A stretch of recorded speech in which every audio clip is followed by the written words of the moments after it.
Hello student, आज हम लोग पढ़ने जा रहे हैं सम संख्या और विषम संख्या। सम संख्या को इंग्लिश में कहते हैं इवन नंबर और विषम संख्या को इंग्लिश में क्या कहते हैं ऑड नंबर।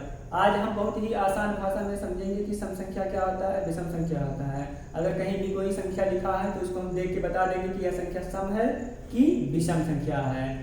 अच्छा, सम संख्या और विषम संख्या पढ़ने से पहले हम ये जान लेते हैं कि सम संख्या और विषम संख्या पढ़ना क्यों जरूरी है। जब हम आगे के क्लास में पढ़ते हैं जैसे सरलतम रूप में हो गया या लघुत्तम समाप्तोत्तर निकालना हो गया या महत्तम समाप्तोत्तर निकालना हो गया, तो उसमें हम सम संख्या अगर दिया रहता है तो जैसे मान लीजिए हम कोई संख्या सरल कर ले हैं तो अगर वो लिखा है तो उस संख्या को हम देख के जान लेते हैं कि अगर सम है तो सम है तो उसको हम 2 से डिवाइड कर देते हैं, विषम है तो 3 से करते हैं, 3 से नहीं होता तो 5 से करते हैं, 5 से नहीं होता तो 7 से करते हैं और बहुत सारी संख्याओं से करके उसको हम चेक कर लेते हैं कि यह संख्या सम है कि विषम है, या सरलतम रूप में उसको हम आसानी के साथ में लिख सकते हैं। ऐसे जब हम राशि निकालते हैं तो अगर संख्या सम रहता है तो हम उसको 2 से भाग करते हैं या 2 से काटते हैं, विषम रहता है तो उसको 3 से 5 से 7 से करते हैं।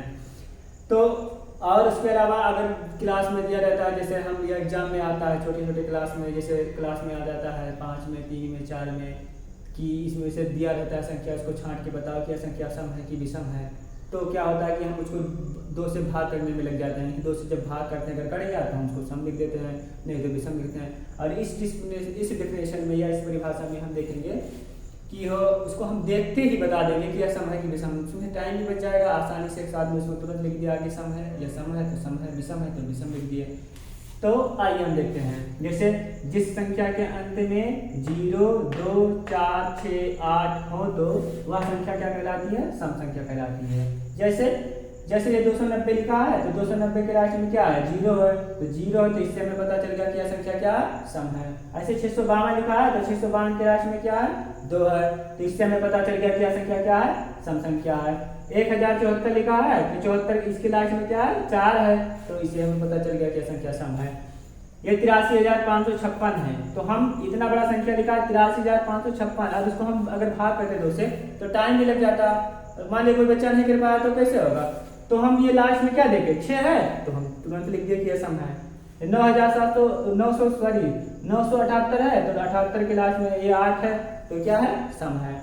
ऐसे विषम संख्या समझते हैं ऑड नंबर। जिस संख्या के अंत में 1, 3, 5, 7, 9 हो तो वह संख्या क्या कहलाती है, विषम संख्या कहलाती है। जैसे ये 9 लिखा है तो 9 तो पूर्ण भी संख्या है ना, लेकिन हम अगर मान लीजिए कोई लिखा है, जैसे लिखा है 18,629 तो 29 के लास्ट में क्या है, 9 है, तो हम इसको ये सिर्फ जान जाएंगे ये विषम है। बाकी पूर्ण संख्या है 9 तो पूर्ण संख्या है ही है। अब जैसे ये 221 लिखा है तो 221 के लास्ट में क्या है, 1 है, इसलिए क्या है, विषम है।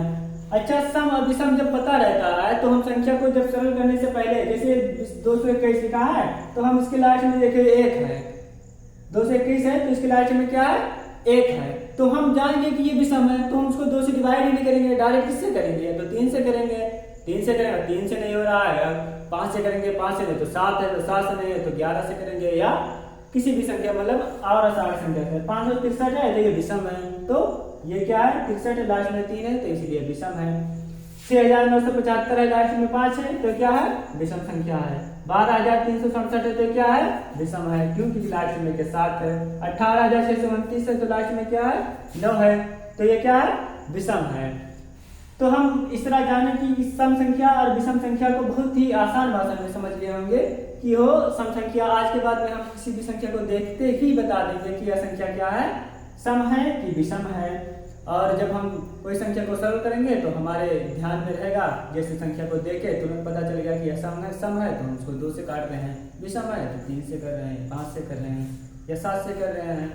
तो इस तरह हम सम और विषम को बहुत ही आसान भाषा में समझ गए हैं। अगर आपको लगता है कि यह वीडियो हमारे लिए बहुत कुछ हेल्पफुल है तो चैनल को सब्सक्राइब कर लें और लाइक करें और अपने दोस्तों को शेयर करें ताकि उनको भी समझने में आसानी हो जाए। Thank you.